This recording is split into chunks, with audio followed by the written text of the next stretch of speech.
Speculation. Speculator. A speculator. You're a speculator because you think about a change in price that would allow you to make profit, or a change in price that will make you to lose. So you don't want to lose. That makes you a speculator.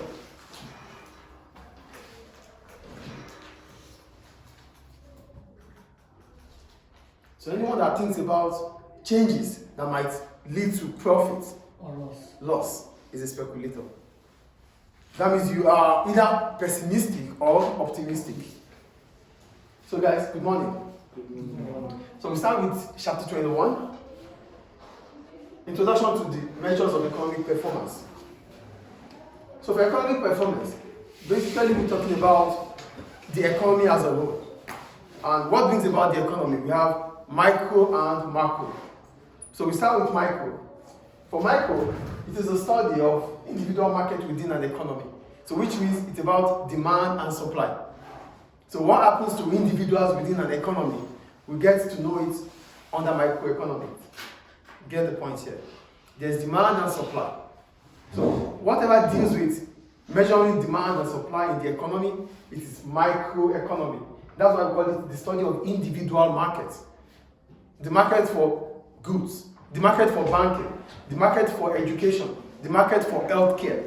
These are individual markets. So any market that has to be dealt with individually is micro. Do you understand what micro is here? Then we have macro. For macroeconomics, we're talking about the study of the economy as a whole. The study of the economy. The study of the economy as a whole. So there's the demand for health. There's a demand for education. There's a demand for insurance. There's a demand for banking. These are all individual markets. But when we have to put them together as one, when we're talking about macro. Do we get macro here? So that's why I said macro is the study of the economy as a whole. Please, you don't speak Arabic. Yes, sir. I told you the chair is not good. Yeah, but you can do that in English. Yeah. Please sit and close the door for me. Thank you. So we understand micro and macro now. Micro is the individual in the economy. Macro is the economy as a whole. So that's about that. Then, going to national economic performance. When we talk about national economic performance, what we're basically talking about is how well is our economy doing? Is our economy going well or smoothly, or is not going well or smoothly? So how we get to know is called national economic performance. So there are different tools that allows us to know if the economy is doing well or not doing well. So that means there are some things expected from us as an economy. So what are those things that are expected from us? We want to know about our inflation. We want to know about our GDP. We want to know about unemployment, and so on. All these things are measurements of the performance of an economy. So if things are fine, that means our economy is fine. But if these things that are expected, these tools that we're talking about, cannot be seen or be achieved, then the economy is not doing well. So one of the tools we can use. So here I wrote, national economic performance. The main purpose of macroeconomics is to understand the performance of an economy. So why do we have to study macroeconomics? We have to study macroeconomics to understand the performance of our economy. Libya is a country. How do we measure the performance of Libya? We can only measure the performance in terms of economy of Libya using macroeconomics, the economy as a whole. So, what is an economy itself? An economy can be considered as a system that is trying to solve the problem of scarcity. So there's scarcity, that's the basic economic problem. So how can we solve this problem? We need a system to solve it. That system is that country. So the country has to solve the problem. So the country is basically the economy. So we said an economy is what? A system that is trying to solve the basic economic problem, which is what? Scarcity. So this system, what will this system do about scarcity? This system must allocate resources. There's scarcity. The system must try to allocate resources by understanding what to produce, how to produce, for whom to produce to.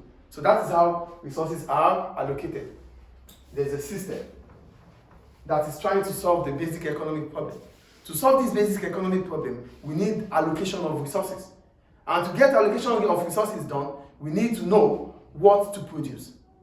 when to produce them, who are going to benefit from this production. So these are the things we call allocation. And as soon as that is done, then the system has tried to solve the problem. That means the economy will start growing. So if the economy is telling us, or if the government are telling us that we have tried to allocate resources, then we start measuring to know if they are saying the truth or not. That takes us to the tools in measuring national economic performance. So to measure the national economic performance, we start with economic growth. Growth means increase in output. So here I wrote, this implies to the change in the rate of output. The measurement of output, which is GDP, allows to compare countries in terms of their growth rate. So Libya is a country. It has its output in terms of maybe petroleum and other goods that it produces. So what we're saying is, we get to know the measurement of Libya's output through its GDP, the gross domestic product. So what brings about gross domestic product? It comes with the PPC, the production possibility curve, or the production possibility frontier. So the PPF or the PPC of a country tells us about what we are able to produce as a country. And as soon as we are able to produce these things, then we have to measure it, because these are output. The measurement of our PPF or our PPC is called GDP. Get the point? There is PPF, which is the production possibility frontier, which is the maximum of goods and services that can be the combination of goods and services that can be produced if all resources are fully utilized, if all resources are employed. That is our PPF or PPC. So what this economy is producing, now we have produced thousands of quantities of products. What is the value of this quantity? The value of this quantity is what we call the gross domestic product, GDP. I think that is clear. So now that we have our GDP, we will be able to compare Libya with other countries. But if we don't have figures and values, it becomes difficult to compare countries with countries. Oh, we produce 1,000 quantity, they produce 1,000 quantity. What is the value of that quantity you produce? What is the value of that quantity they produced? Oh, the value of their quantity is $10,000. Or the value of your quantity is $5,000. So the country that is producing $10,000 in terms of quantity is doing well than the country that is producing $5,000 in quantity. So we are able to measure the economic growth of a country if we have figures or values. That is why I said economic growth is okay. Yeah, that's why I said economic growth rate is the rate of change in GDP. So now that we produce 5,000, next year we are producing 7,000. So that means there's improvement. Oh, they produce 10,000. Now they are producing 8,000. There's also what? Decline. Get it? This country that is producing $10,000, that is making $10,000 in terms of GDP, now makes $5,000 or $7,000. There's decline in that economy. This country that was producing 5,000 initially is now producing 7,000. So that means there's economic growth. That is the difference between growth and decline. So when there's decline in the economy, it means recession. So if a country witnesses decline for 2 consecutive quarters, that means in every 6 months, for the first 6 and the second 6 months, your country is going down in terms of its GDP, then there's what? Recession. Do we get recession here?